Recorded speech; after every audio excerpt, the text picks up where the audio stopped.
are listening to the Auxiliary Gate Podcast, Kentucky's weekly horse racing discussion.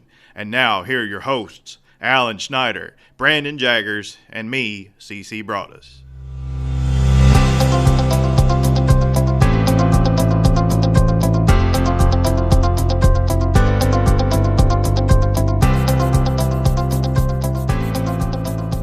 Hey everybody, welcome to the Auxiliary Gate Podcast. This is CC Broadus, and I'm joined by my partners in crime. First of all, here's Alan Schneider.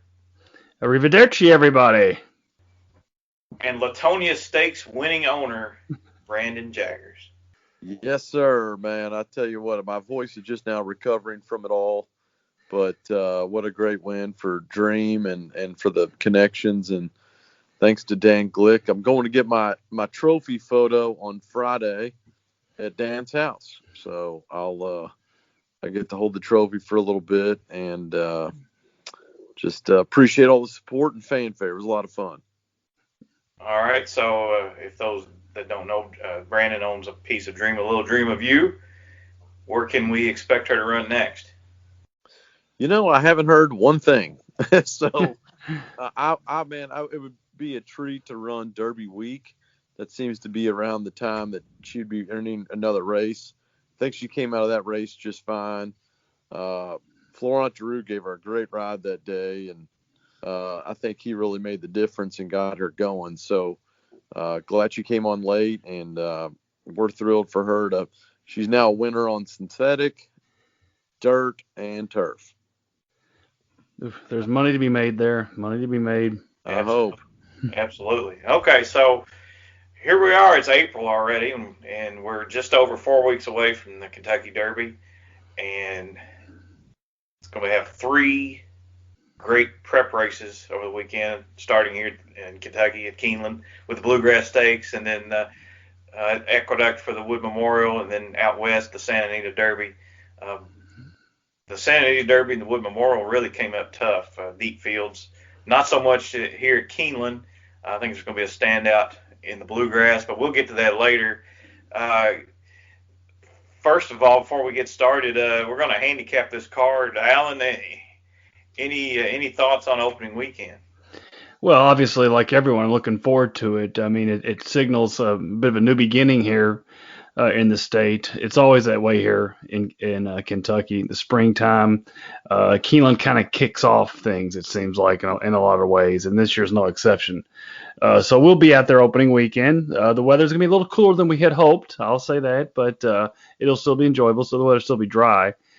The fields have come up a little bit disappointingly short. I will acknowledge that, particularly on Friday. So there's a lot of good races in between, but some of the fields are short. But outside of that, I'll be there with bells on. Yeah, very surprising actually to me that a lot of these stakes races really came up light. A lot of 6 and 7 horse fields. I'm not pleased with that, but hopefully that'll pick up as the meet goes along. And I'm counting on Brandon. Brandon, you need to come through for me now. I want to be there on Saturday. The pressure's on.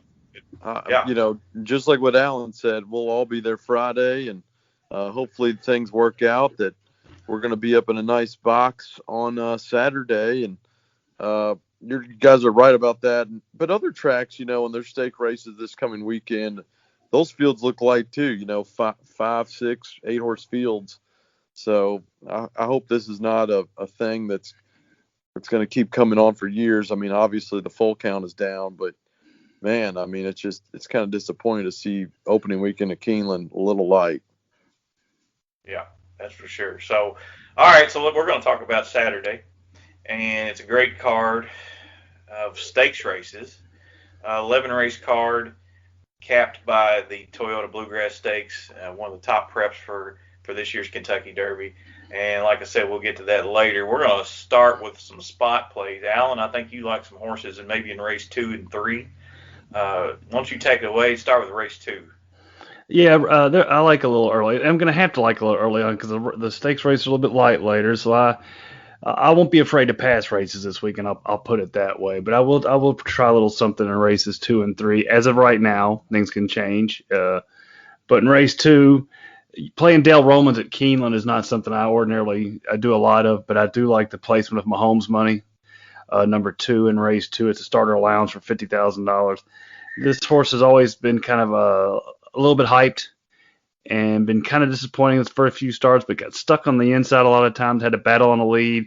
It seems like the light may have finally went on for this horse down at Gulfstream and went wire to wire against a decent field, 2 back for 50, and then came right back and got kind of left at the gate a little bit and still closed. And if you look at his breastnet late pace figures, they have been steadily ascending each start. I think the horse might be in the best form of his young career so far. So I think he's well spotted in here. 7 furlongs. I don't usually play Dale Romans at Keeneland, but I'm going to lean on Mahomes money, I believe, early in race 2. Also like the spin doctor, me a little bit likes Two Princes a little bit as well for Ian Wilkes and Julian Leperoux.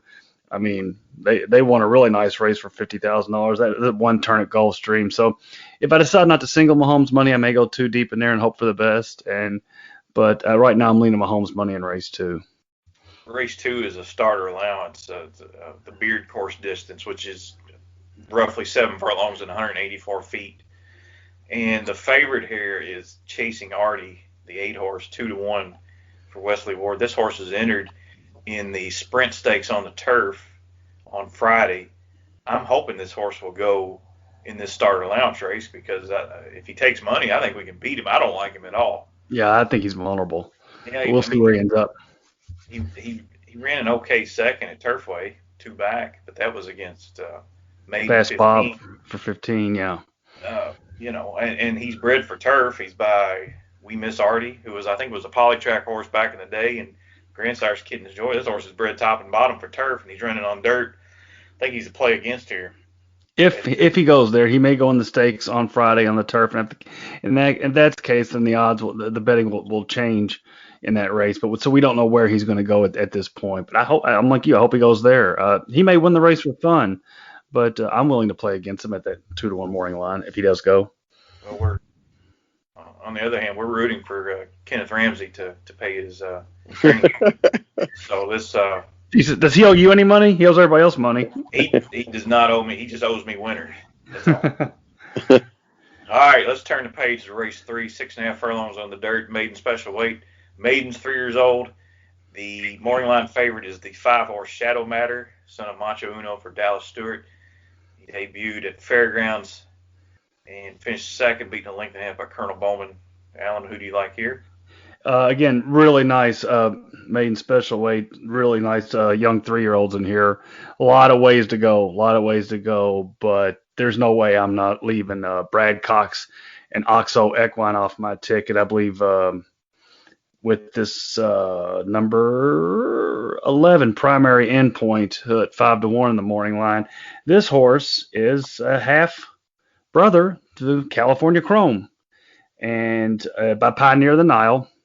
So, and the Oxo people come to play. When they run first out, they come to win. I believe at Turfway Park, they put 3 horses this meet, and they won 2 races and ran second in the other one. And the race from the second was their entry mate that won the race. So they come to play. They have Monday Call up later in the card. Monday Call debuted here at Keeneland last year for Oxo and just aired for Brad Cox. So it's a tough field. And being by California, being related to California Chrome, I can't imagine this horse does go off at 5-1, but again, the field is deep. So the horse has been working at the fairgrounds, makes me wonder a little bit. But that said, can't say I'll single the horse, but the horse will be once again a heavy lean for me. There's a long shot I like a little bit too in here for Rudy Brissett and our buddy Chris Landero's name, Recidivist. Horse is going to be overlooked in the wagering because it comes from Turfway Park, but the horse on debut ran against a pretty tough field at Turfway, took a lot of money early, drifted up to 7-1, battled every step of the way, and run a good second.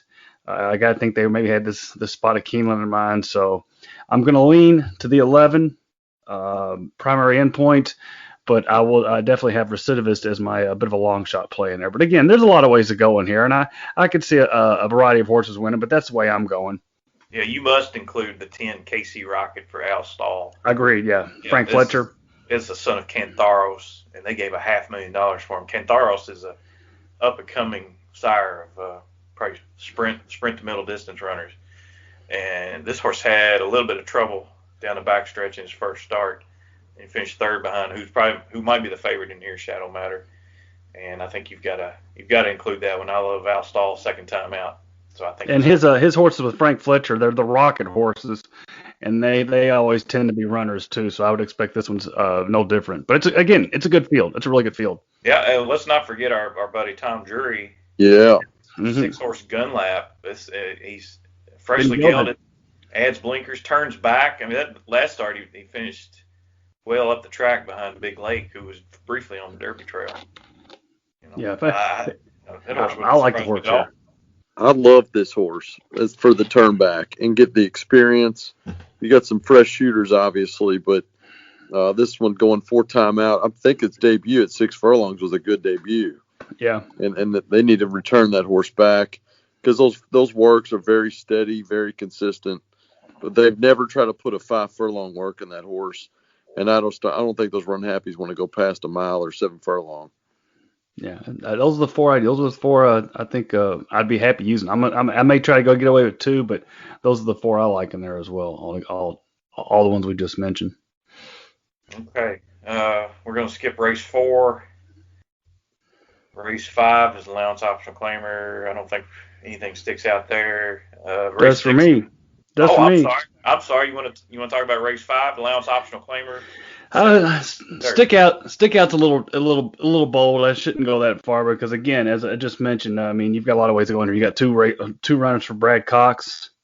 There's a bit of a hair metal angle in this race because you've got a horse named Warrant. And you've got the mother of the horse I like in here, Democracy, Love of a Lifetime by the band Firehouse. So if you like hair metal, that's the exact one to go with. Chris Cameron, if you're listening. But I do like Democracy in here for Todd Fletcher. It's hard to go against 2 Brad Cox horses in the same race, plus a Chad Brown, but I love that. I love that debut. That horse won at 1 turn against a 44.5 in the slop down at Gulfstream. And the horse he beat, Bears Watching, is a really, really good 3-year-old for Shug McGahee, who came back to air. So this horse showed a lot of grit, 6 furlongs to get up in time. Goes to 7 furlongs here. I think this horse could be a good one. So, again, I can't believe I'm going against 2 Brad Cox horses. That's usually not a wise thing to do, but I like Pletcher here.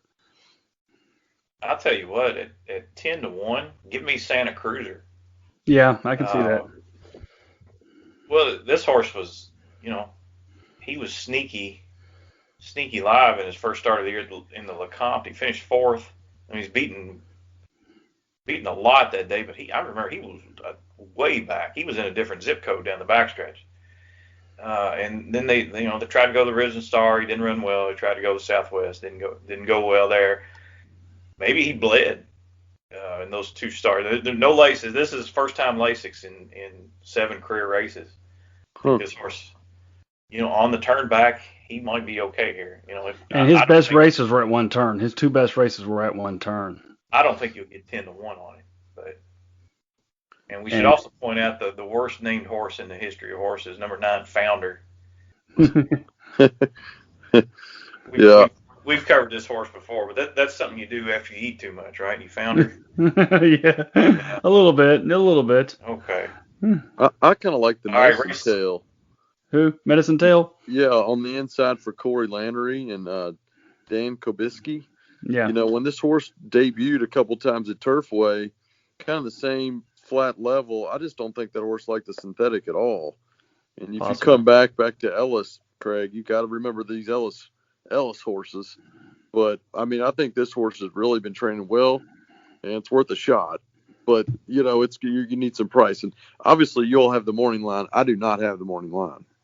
The Medicine Tail is 12-1 in the morning line. And Corey Landry had a good meet at Gulfstream, so props to him for that. Right, a quiet good meet against a bunch of veterans down there, 5 or 6 jocks who win all the races. So he's able to hold his own. So props to him. And he doesn't get the mounts down there like Saez and Paco and the Ortizes. Yeah, they get first choice. He gets, he's got a.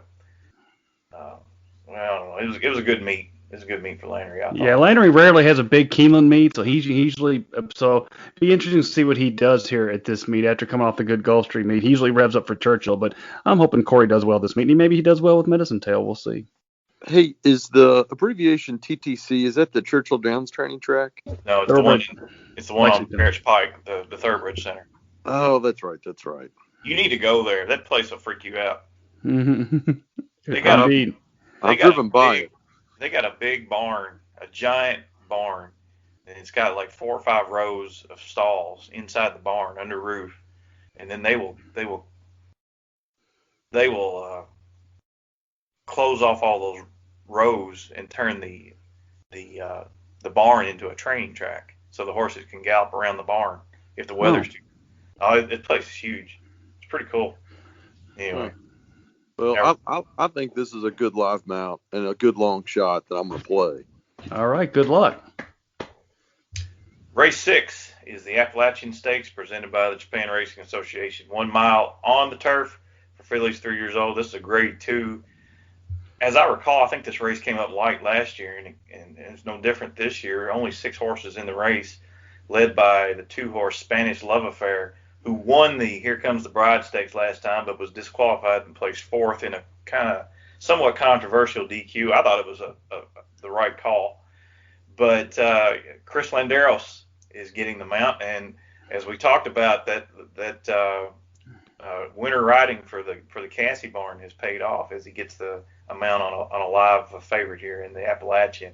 Guys, any preferences in the Appalachian? Yeah, I do. Well, as you mentioned, we're big fans of Chris Landeros and appreciate what he did at Turfway. So happy to see him get because it's not the only live mount he's got there. He's got some nice horses up over the weekend, particularly on Saturday. So pulling for Chris. But that said, I'm going the inside with Jouster, who had a really impressive Gulfstream meet. It's a 6-horse field, but you get Luis Saez from the rail. Horse just got nipped last time against a nice one in the Grade 3 Oaks. Looks like he gets the lead to himself, or she gets the lead to herself right here. They're going to have to catch this one. There's a couple of good horses in here. I mean, Plum Ali was one heck of a runner last year, but coming off a layoff, may have hit her class ceiling last time out in the Breeders' Cup Juvenile Turf. So we don't know what she's going to do off the layoff, but we do know that Jouster is going to go to the front, and Saez is a master at rating on the front, a master at rating at front of the turf. So I like Jouster in this spot. Pulling for Chris, but probably wagering on Jouster. Alan, I'm with you. I think Jouster's the one in here. Starlight Racing Connections, those guys know. I mean, they come out running, and it's almost like we're repeating every race. Starlight, just the same trainers. Cox has got 1 or 2 in each race, and I hate to sound so repetitive, but here's a Todd Fletcher with Starlight Racing. Jouster is kind of my number 1 pick, and it's really hard to go much deeper.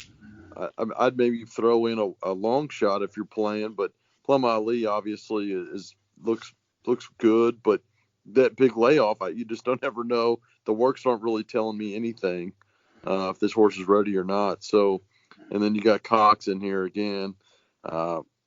Looks very competitive, Yeah. Cox has been favorite the last 6 times it's raced, or 5. Who goes off favorite in here, CC? I think Jouster probably ends up the slightest of favorite. That's just my opinion. I may be wrong about that. I think you're right, just because of the pace advantage. Yeah. I think everybody's going to see the same thing. Yeah. And Saez fits it like a glove. So, I mean, this horse got good at Gulfstream. Did get caught last time. Could get leg weary in the late going. And, I mean, there's some good riders in there. But, I mean, the pace scenario leans in Jouster's favor. Yep, and that cutback. Exactly. Okay, let's go to race 7. This is the Commonwealth Grade 3, $200,000 purse, 7 furlongs on the dirt course. The morning line favorite is Flagstaff, 8-5 for John Sadler. Joel Rosario blinkers off this time. Last seen running behind 2 toughies down on the Arkansas circuit, CZ Rocket and Whitmore. And now they ship here to Keeneland. Should note that Hidden Scroll was in here. That's a controversial horse, to say the least. Yeah. Brandon, we'll start with you. Who do you like in the Commonwealth? Yeah, after so many years of attending Keeneland, I mean, this is one of my favorite races. They're sprinting. It's just how the track plays out. The weather, I don't think will be a factor at all on Saturday, even though it's going to get pretty cold through Friday and things. But I'm always been a long and big fan of Hog Creek Hustle. The horse is just, you never know how this horse is going to run, kind of bouncing around. But I've been to Keeneland, been in the winner's circle. I think going a mile for that horse is probably just a little too much. I've just, like I've said, I've been a fan of the Foley Barn and those folks for a long time, and was in a winner's circle photo with them. So they're very good people. So I'm kind of a fan favorite there. I'm going to take another shot. Greg Foley, Rafael Balrano, and Bango. Bango, I remember, a couple times at the fairgrounds, running on that off track, and then as well as the synthetic at Turfway. I think when you return this horse back to dirt, like if you go back to November of last year at Churchill, horse ran a big number, and even though it was an optional claim of 80, there was some decent company in there, and Strike Power and Rubus.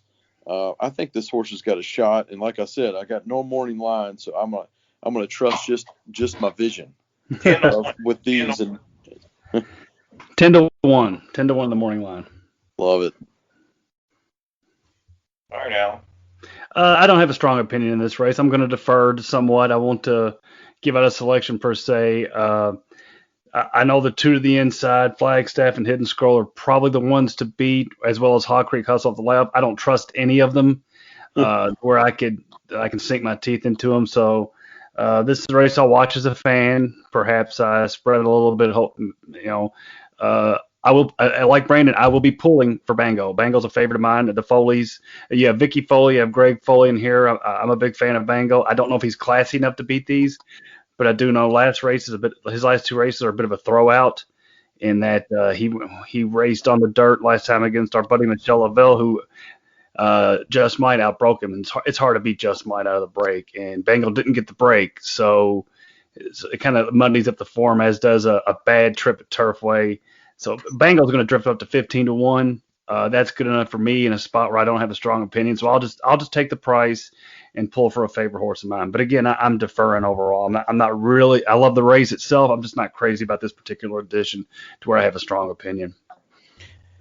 This race is known for some surprises. I don't have the list of winners in front of me, but I've known there's been some head scratching moments in this race over the years. I think Hidden Scroll is a play against. I know he changed the trainers to Brad Cox, but I mean, he made that comeback last time at Oakland, and he was okay. It was good. He beat a good allowance field. That's about all you can say. I mean, he hasn't proven yet that he's ready to beat Grade 2 or Grade 3 competition. But I think it's either you single Flagstaff or you use them all. Yeah, because I can understand that. Yeah. All right. So now we're going to get into the nitty gritty. Race 8 kicks off the Lake Pick Forest, the Shakertown Stakes, Grade 2, $200,000 purse. This is for the veteran male sprinters, 5.5 furlongs on the turf, and the morning line favorite is on the outside, Bound for Nowhere, 3-1 for Joel Rosario, Wesley Ward. 7-year-old horse. He's only made 14 lifetime starts, but he's made over $800,000. Brandon, first of all, I want to ask you, do you know who the Shakers were? I know where Shakertown and Shaker Village is. Okay, well, that's where the Shakers came from. Well, that's where they lived. Right, and you can still go there and visit, stay overnight. They got a great restaurant there. It's on the way to Lake Harrington. That's true. You know what freaks me out? If you walk around that place enough, you'll see that giant nuclear power plant. yeah, that freaks me out. Yeah. That's crazy. Yeah. I don't think the Shakers would approve of that. But. No. All right, Brandon, let's start with you. Who do you like in the Shakertown? Michelle, come on, Just Might. I want to see this horse. I want to see this horse win this race so bad. I couldn't really single down to many horses at all. I mean, Wesley Ward, you get a 13 post. I mean, the horse has got a ton of speed. I can see it happening. I like Chris Landeros here, turned aside. I thought this horse had a good opportunity here. I don't like the last start, but it was his first start back after a layoff. So I kind of like getting one of those under their belt. And that's just a huge – I mean, this horse is well-bred as well. So, what is that word? Yeah, turned aside and then going to outside and with Just Might and then Wesley Ward. But, when I do that on a sprint, I want to see more prices. You always want to spread in these things. And, I'm going to judge on Friday when we go on Friday how the turf's playing and look at the speed of how fast they're going to run. So, but that's kind of where I could land. I really, this is a scratcher for me. I don't know where to be. All right, Alan. Do you have to ask? I'm going for Just Might. I don't know if he wins a race, but I do know he's in good form. I do know he fires every time. I do know he'll be overlaid because that's just the way they do Michelle's horses against these hard knockers. Why not? There's the horse just set a track record at the fairgrounds on dirt. Horse in good form. Interesting thing from a pace scenario because you always have to analyze pace. That's as big a factor as any when handicapping horse races. It's a pace. People go by numbers, and this pace is as big a factor as there is in anything to analyze. And in this race, if you plot the race out, there's a lot of speed on the outside. All the speed horses, and it seems like Just Might looks to be the one inside of all the outside speed. That could be a good thing in this spot. It could be a bad thing. I don't know. But I do know if Colby can break this horse on top at 10, 12 to 1, the horse can win. I know the horse will fire. Will the horse win? I don't know. I think maybe the way to approach the race from a betting standpoint, if you are a little worried about who to take, I think Kenthaka hitting the board, maybe wheeling Kenthaka underneath, is not a bad idea. I think Kenthaka might be the best of the closers because there could be a speed duel develop. So I would look at Kenthaka. Of course, Kenthaka could win the race as well, too. But we know Bound for Nowhere loves to scratch. Bound for Nowhere scratches a lot. So we don't know if he'll show up or not, but I'm going to go with Michelle. I'm just not going to pick against her. It's just the way it is. But I do think Kenthaka might be a good underneath superfecta, trifecta key horse in this spot with the way the pace develops. I'm counting no less than 8 horses in this race that want to be within at least a length of the lead early. Just looking at their past performances. So I mean, I don't see how a pace duel does not develop a hot pace. So, that sets it up for 2 horses. The 2-horse Imprimis, 7-2 for Joe Orsino. This guy, he's been on the board 2 out of 3 starts at Keeneland. The one time he did not hit the board was when Rod Ortiz shut him down in the Breeders' Cup Turf Sprint, if you remember that. Mm-hmm. The horse looked like he might have a chance to actually win the race, and somehow he just got shut off, and Rod wrapped up on him late. And, I think that horse, he looks like he's in good form. He was beaten at even money last time. I don't care for that, but that was at Tampa, beaten by a speed horse. I think he's ready to roll here. And then I think you're right on Kenthaka. Kenthaka, I thought he was going to win the Jaipur Stakes, had the lead late and was run down by Alexandra. That would have made I hit a huge pick 4 that day. That horse was 16 to 1. I had him in the pick 4. But I think those two will come running late if the pace duel does, or the pace is nuclear, like I think it's going to be. So you know what? If I could make one note about Infamous is a horse I was high on after a big, just remarkable win at Keeneland a couple of years ago, and I think I got burned with him a few times because I kept expecting that follow-up effort to happen and it never did. But he did, to his credit, he did round back into form last year after some iffy efforts. So I can never trust Imprimis. I feel like I'm wrong every time. When I pick him, it doesn't fire. When I go against him, he wins. So I'm not picking him today, folks. So I guess you know what to do then, right? Imprimis to win. But, yeah, Imprimis is always a notorious one for me. I got one question for both of you. I think is it Jonathan Kinchin from the Naira broadcast? Right. His thing with these turf sprints, when there's a lot of speed, you always take the supreme speed. Exactly, without Because that question. horse is going to outrun everybody else, and then the rest of them will take back. Who is the speed of the speed here? Well, I tell you, that's tough because I do look for that because when I play multi-race tickets, again, I go by pace a lot. So, like if I were playing a multi-race ticket off the top of my head, I would want to take the speed of the speed if they run off the feet, a decent stalker who could get first run, and I would want to take a closer at the very least in a race such as this. I think I mentioned who I like from a closing standpoint. That would be Kanthaka. The speed of the speed. I tell you, High Crime is pretty fast. The Critical Way is pretty fast. And of course, Just Might did outbreak Bangle on the square last time, and it draws inside. I don't know. Luis Saez is on Critical Way. I'd say it's Critical Way or Just Might off the top of my head, but we won't know till they open those gates. What do you think? I was thinking Ready for Prime Time. Oh, let's see. Ready for Prime Time here. I know they're all on the outside, it seems like. Yeah, this one's kind of an inside shot in the 6-hole. I think some of those early figs look to be, I don't know. It's really hard to tell. He's fast. So is Hollis. Hollis is fast too. What do you think, CC? I think this is going to be nuclear. This is going to be a meltdown late. I don't see any way around it unless some of these horses scratch. Well, but the one thing about that, when again, I could go on and on about handicap and pace. But what you do sometimes, and I think there's a race up this weekend that reminds me of this race. Sometimes you look for that closer that's just not there. What happens a lot of times in speed races, particularly sprint races, when you have a lot of speed, there'd be a tendency to look for stalkers. And what happens in a race with a lot of speed, the stalkers want to stalk, but they get taken out of their game because they're too far back early. The pace is nuclear, and that horse is allowed to sit 2 lengths. Is fourth by 2 lengths is now 7th by 5 lengths. And that takes him out of his game. And that's the phrase we use, running off their feet. They run these horses off their feet. And that's when you look for a dead closer, the horse that make the last run. Sometimes these races don't have a dead closer, and then the horse just goes wire to wire. I don't think that's the case here. I think you have a couple of decent closers.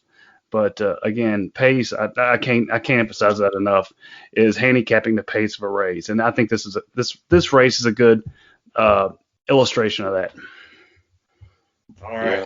And Wesley Ward's going to break fast. I don't know how he does it. If he runs every single time, I would say 3/4 of the time of his starters, even at Turfway, they'll break first. So. Yeah, they do. If this horse runs, but this horse is notorious for scratching, but when he does run, he's tough to beat. Yeah. We're talking about Bound for Nowhere, by the way. Yep. All right. Well, our next race on the card is a Grade 1, the Central Bank Ashland Stakes, $400,000 for 3-year-old fillies, mile and 16 on the dirt. Remember, there's a short stretch in play here. The favorite is number 5, Malathot, for Shadwell Stables and Todd Pletcher, ridden again by Joel Rosario. Alan, you go first here, and then when you're done, I'm gonna give you some insight on this race. Oh, good. I'll be looking forward to it. No, not insight, but just history. Okay. And we'll turn it over to Brandon. Yeah, so I think I know where you're going.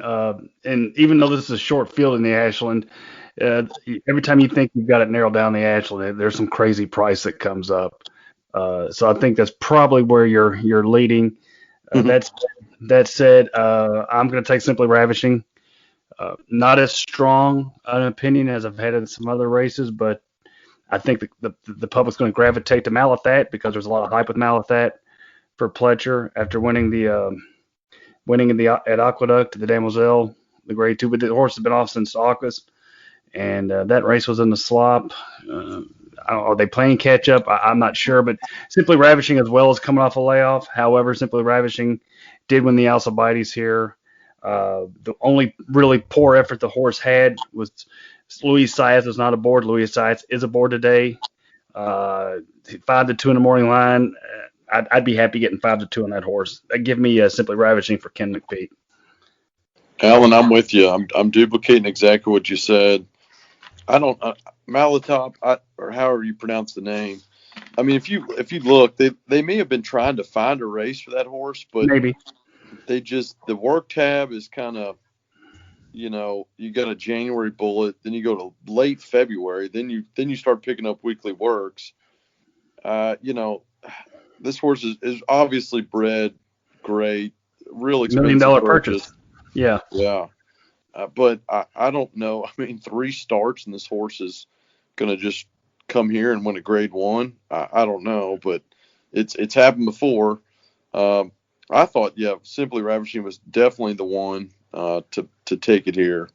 But I don't know any other depth. And if I'm going to try to gamble, I mean, maybe pass the Champagne, you know, a second-time starter or a third-time starter, excuse me.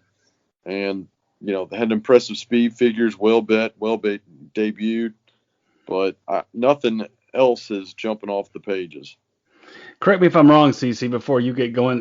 Malathot is the dam is Dreaming of Julia, who I believe was the favorite in the Kentucky Oaks the year Princess of Silmar won it. Am I right about that? Yes. Dreaming of Julia ran like the fastest thoroughbred figure of all time at Gulfstream prior to the Kentucky Oaks. And it's just that race made no sense. She won by like 15 lengths that night or that day, and every horse in the race just bounced. And then I think Emollient was in there. Emollient came back and won the Ashland. Yeah. And she finished like 80 lengths behind the winner. And but yeah, you're right. Dreaming of Julia was the favorite that year in the Oaks. Yeah. I think she was a flat fourth or something. I think she did bounce, if I'm not mistaken, kind of empty in the lane, but that's just off the top of my head. Man, I'm just going back and looking at the winners of this race back in the 80s and 90s. Listen to these names: Gorgeous, Go for Wand, Prospector's Delight, Inside Information, My Flag, Silver Bullet Day, Take Charge Lady, Madcap Escapade, and then Monomoy Girl won the race in 2018. Oh, yeah. But you got all those nice winners, but, you know, listen to some of these names like Who Why, Whole Buzzard. Who else you got? Weep No More, Sailor's Valentine, Out for a Spin. These mares were just like double-digit, crazy long shots, outsiders. And as much as you get the favorite in this race, you'll also get a bomb. Yeah, like a real bomb. Like we're not talking 8-1. We're talking 40-1 in a 7-horse field. Well, Out for a Spin was 50-1, right? Yeah. And Weep No More was 35-1, I think. They were in short fields. This race historically has short fields. Yeah, and then, it's not like 12-horse fields. You know, this 6 and 7-horse fields. So look at these fillies in here, like Simply Ravishing coming off a layoff. She was huge in the Alcibiades in October, and then she kind of tailed off. She finished 4th in Breeders' Cup, finished 4th in the Goldenrod, and then Malathot was life and death. Yeah. Demoiselle to catch Milfoy, who ran just a mediocre second last week in a slow Gulfstream Park Oaks. Mm-hmm. Will Secret is, she's an up and comer, but she's still not all that fast. Those are your top 3 fillies, and they've all got holes in their resume because they're all coming off. Well, Simply Ravishing and Malathot are coming off layoffs. Will Secret's not that fast.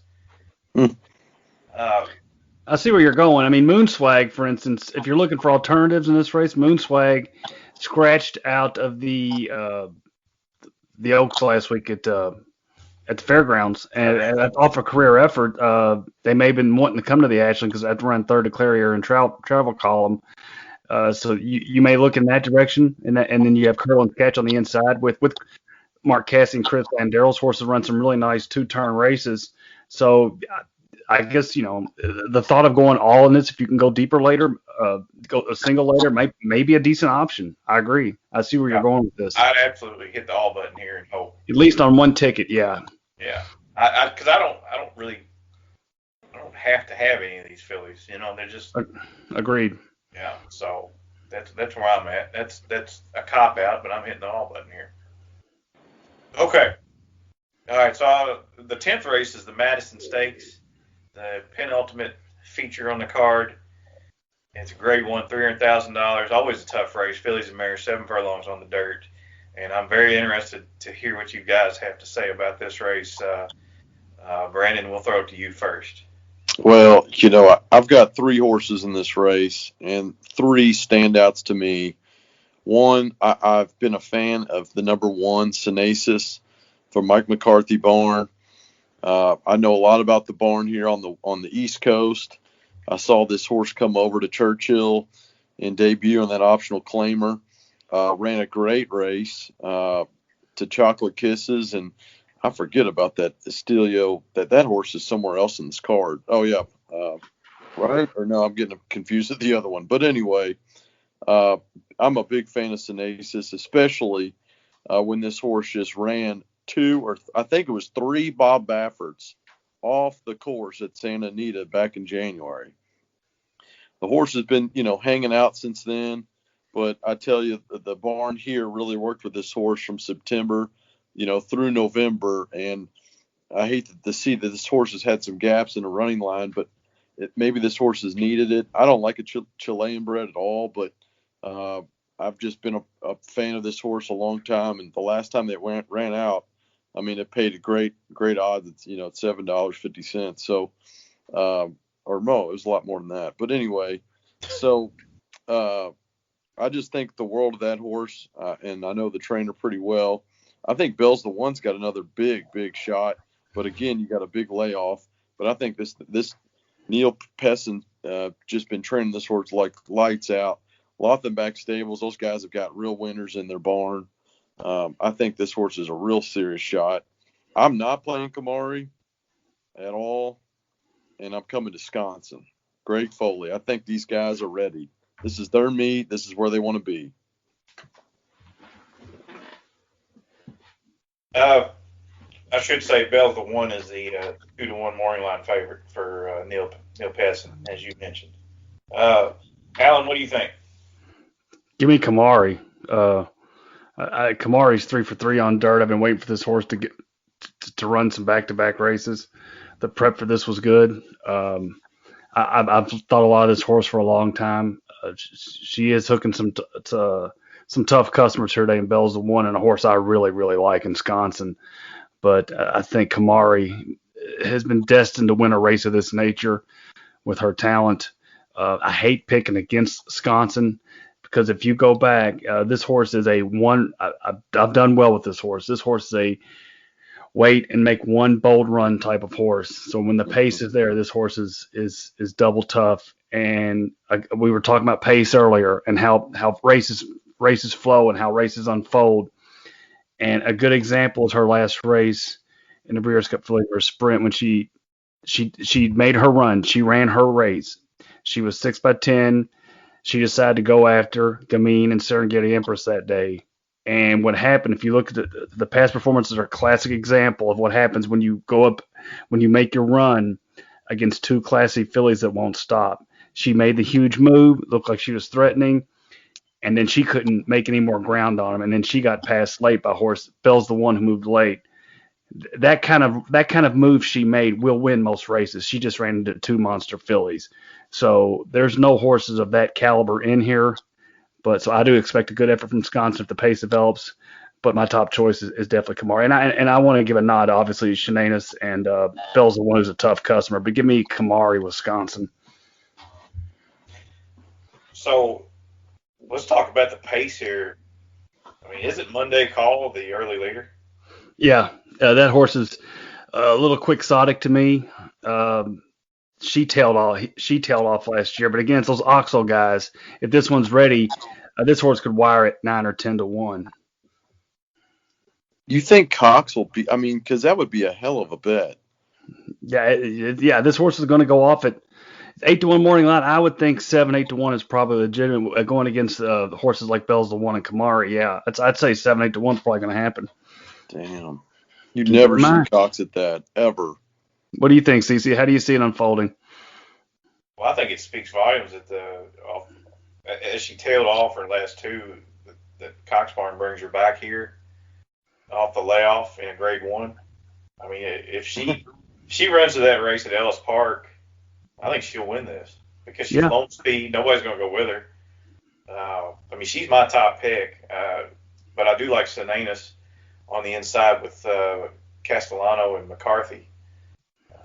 turn him back. I think she'll offer a late run. But yeah, give me Monday call with Kamari, Sinanus, and Bell's the one underneath. Give me those three underneath. But I Okay. like All right. Monday call at 8-1. Now she a bit better down, maybe not so much. But yeah, I'll take Monday call. And first time 4-year-old, first time start as a 4-year-old. I mean, she's bound to grow up. I think she's got a shot here. I do too. You got to get 7 furlongs against some off the bench against some really tough customers, but the pace scenario could not fall into their lap any better. So I agree. I can definitely see that. Okay, and here we go. The feature on the card, the 1 1/8 Toyota Bluegrass. Tip the cap to Allen. The Grade 2 purse of $800,000, 1 1/8 on the dirt course. I just got that. Yeah. Kudos to you for working this out, man. And the heavy favorite, of course, is going to be number 4, Essential Quality, wearing the Godolphin blue. Godolphin's won everything lately. Brad Cox is the trainer of this horse. He's undefeated in 4 starts. 3-5 on the morning line, though. Brandon, we'll go to you first. Who do you like in the Bluegrass Stakes? Well, let me tell you, one of our guests that's been on the pod, I believe twice, Will Nefsker, he will not get off Rombauer. He thinks Rombauer's got the biggest shot on the board here. He's got this horse in Derby Futures locked up at 50 to 200 to 1 on doubles and everything else. So I wanted to make that a big point tonight in the pod. Again, Mike McCarthy, he knows the same guy that works the East Coast string here. But this horse has never been here, but is here for a purpose and a reason. Mike doesn't ship, just anybody from the West Coast over. I don't like the Golden Gate race at all. I don't like synthetic thing coming over to dirt, but was heavily bet, did well, did win in a nice steady run. I wish I could have saw some works at Keeneland, but the horse has been working lights out ever since. Very good works. So, Will, I hope you're a winner. I think Essential Quality could bounce. Could. I think it's rare. I think the chances are pretty unlikely. But, while we're here and what we want to do is we want to beat favorites and cash tickets. So I'm going to go outside with my own pick here. I mean, Essential Quality, of course, I'm going to play. Grombayer, maybe just for Will, I'll split it in a pick 4. But I'm going all the way out to Robertino Diodoro. Keep me in mind for Spindrift. I like the change. Just I know it's way outside, but I'm not laughing at the pick. I'm laughing at Go ahead. Go ahead. But keep me in mind. I think it's got a good shot. I know it's gone up against Essential Quality, but held its own. Every time at big odds. So then everybody started paying attention to the horse. Keep me in mind, won the Kentucky Jockey Club, Grade 2 at Churchill. Throw out the last Oaklawn race. I mean, you can't come back and go against Concert Tour in Big Lake. That just was not a great race for that horse. But I'm glad it did get in and get something in its, on a good return back to racing in March. I think it's kind of a quick turn, no doubt, but I don't think the horse was really meant to win that last race, the Rebel. So keep me in mind, it's going to be my long shot. What's the morning line on that one? 8-1. Love it. Yeah, that's all I got. All right. There's just not many shooters here. We got 9 horses, and you got a lot that are, 2 Essential Qualities just really going to be strong. Alan, let's talk about pace scenario here. There's none. There isn't any. There's none. This field drew a field full of deep closers. That's why the pace scenario, we've talked about pace a lot already, and I do hope everybody listens actually makes an effort to handicap pace, look at your figures, look at your fractions, and try to analyze the way a race is going to be run. That's as much a factor as anything else. And this race is another good example. If Essential Quality wasn't already tough enough to beat, the pace scenario just tilts in his favor tremendously. He would prefer not to be on the lead. He'd probably be but he's going to be on the lead or right off the lead by default. There's no speed in here. I don't know who. I'll be honest with you. I don't know who goes to the front. Saez may send it just because he has the best horse and go wire to wire. I think he prefer to sit just off somebody, but I don't know who that horse is. So you have a race with a ton of closers, a ton of deep closers. They want to run. They want horses to hook up in front of them, and you just don't have it in here. And that makes Essential Quality double tough. I think the morning line on Essential Quality is 3-5.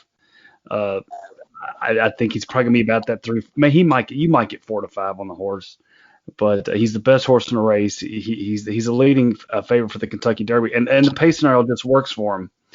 So I'm just gonna not give out a chalk. I got to come up with something else, but I do think Highly Motivated is slightly underrated. I liked his race in the Gotham.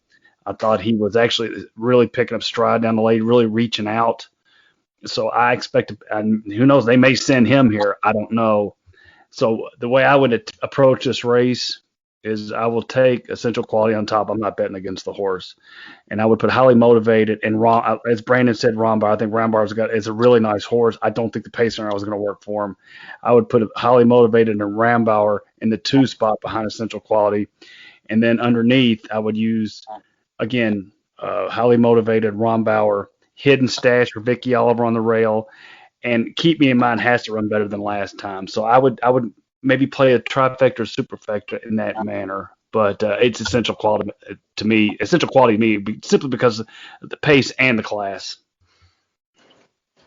I think Highly Motivated winds up on the lead here, right? Yeah, I mean, possibly. Yeah. I mean, I would. I'd go.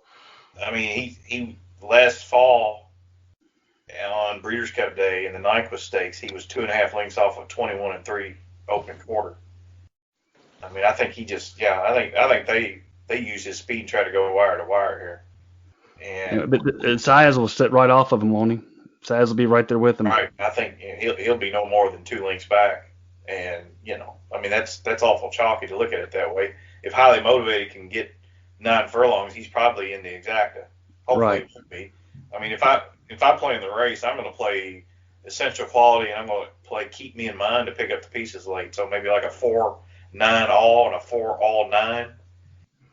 And go back to last fall's Keeneland meet. Diodoro was just on fire. Yeah, that's true. That's true. He probably would have hit it probably 25-30%. And then there was a lot of races where he had 2 entrants in the race. So, that those stats are kind of misleading. So, I think there's a reason he brought him here. And I think this horse is going to close into a slow pace and at least get, part of the money. So, at 8-7, 8-1, I think you're going to have to hammer the try to make any money in here. But right. You could watch it as a fan if you like. I mean, I have a question. No, I'm not watching this as a fan. Sometimes you just got to pass. I mean, but, maybe you're live on a pick 6 or pick 5 to this horse or something. No, we don't pass. We don't pass. Never. I pass. I will pass, guys. I understand the sentiment. I do have a question for you, though, CC, about Rambauer. Because I'm like Brandon. I'm like Will Nasker. I do like Rambauer. I think the pace scenario is tough here for him. Does Rambauer have the points to get in the? I don't think he has the points to get in the Derby, does he? He would probably need to hit the board here. No. He got 4 points for the American Pharaoh, and I don't know if the El Camino Real has any points. It's a shame because I do believe he mentioned Will having this horse in future wagers. You want to get the horse in the Derby because if the horse doesn't win, he would be a nice long shot play in the Derby because the pace scenario is up against him, muddy his form up, and he could be 50-60 to win the Derby and could run much better there. But Rambauer has to get on the board here to even think about getting in the Derby, if I'm not mistaken. Oh, I think it's got to get second. Yeah, he's got to get at least second. If he doesn't get second, then they're on the outside looking in. And that's something to keep in mind, folks. If you like Rambauer, they have to try with him today. But I think they have to try with Keep Me in Mind too, don't they? Hidden Stash might be in. Essential Quality is in. Keep Me in Mind. I think Keep Me in Mind might have to hit the board to get in. And I know Highly Motivated probably does. So that's something to keep in mind too, everybody. Keep Me in Mind could get in with a 3rd place finish. Could Highly Motivated? Highly Motivated only he's 10 points. Probably need he would second need place. 3rd place would only give him 30 points total. So what about Hush of a Storm? for our past podcast. Oh, Will Moore. Yeah, I'd love to see that horse do well. He's got 10 points, so if that horse got third, he might get in. So that's something to all these guys are going to be trying to. I mean, they obviously are going to anyway, but it means a lot for these horses not named Essential Quality to run well in the spot. Yeah. I think he could be really sneaky because he's been a sneaky trainer at Turfway, and you're getting off synthetic to come back on dirt. It looks like, I mean, you got to throw out the maiden claim, and then they figured out they might have something, and then the horse is making a steady progression. But I mean, it had to improve a lot. But they scratched me in the spot. They scratched out the Jeff Ruby last week to be here, so interesting move. That frees me because that was the perfect spot. I agree. And but they know their horse. I don't know. I'm a little concerned. I hope he does well just for Mr. Morey, but I don't know. We'll see. I think we did it. I think we wrapped it up. That's all. That's 11 races. Before we cut out of here, guys, how about a best bet and a best long shot? Anybody care to go first? Yeah, best bet. Give me a best bet of you know what? I want to say Mahomes money, but the more I think about it, I got to think Jouster. Jouster, Mahomes money, the best bet. Long shot, I'll take Recidivist. Recidivist in race 4 because honestly, I can't come up with anything off the top of my head, but I'll just go there for now. All right, yeah, I'm sticking with Synesis. Yeah, that's a good one. I really think that horse has got a good shot. I like to turn back a little bit for that. It's really been hard to try to find one. I'd really like to see Hall Creek Hustle come in and Bango. Bango would be my long shot. That'd be sweet. That'd be good. I'd be happy with that. What about you, CC? My best bet will be a corned beef sandwich. Yes. And yes. my best long shot will be bread pudding. And if you want to play a superfecta or a trifecta later in the day, and if it's kind of on the cool side, hot chocolate. Keeneland's hot chocolate exceeds anybody else. This full disclosure for folks, CC is not as much a drinker as perhaps Brandon and I are, so the hot chocolate is up his alley, and I do like it too. But it's Keeneland. I'll probably have a third beer by the time I get my third beer. CC will tell me, he's like, "Do you really need another beer?" And then I'll get one more, and then I'll stop. That's works. He'll tell me I need to focus. He'll tell me I need to focus, and I'll be like, "Yeah, you're probably right." Yeah, and if all three of us are together, all bets are off. I don't know what we'll end up doing, but that's true. It'll all depend on how the early card goes. I'm excited to be out there at Keeneland. I think the weather, I like a little nip in the air. I think 50s is just right with good sun. I think the track will be dry and fast. So I'm looking forward to it, just to get out there and just breathe the Kentucky air. And hopefully we get to run some of our buddies out there and stuff. We'll say, say hi. I might break out a bow tie Saturday. So really? There's that to look forward to. I might break the cargo shorts and some flip flops, but I'm trying. Did any of you all catch my bow tie? I wore it Florida Derby. I did. I thought it was rather dapper. Well, I had the horses upside down. Kind of how my day went, but I did have a nice double, and I did bet Dream quite a bit. So it wasn't terrible. I had the pick 4 and then a really big double in the end to known agenda. Sweet.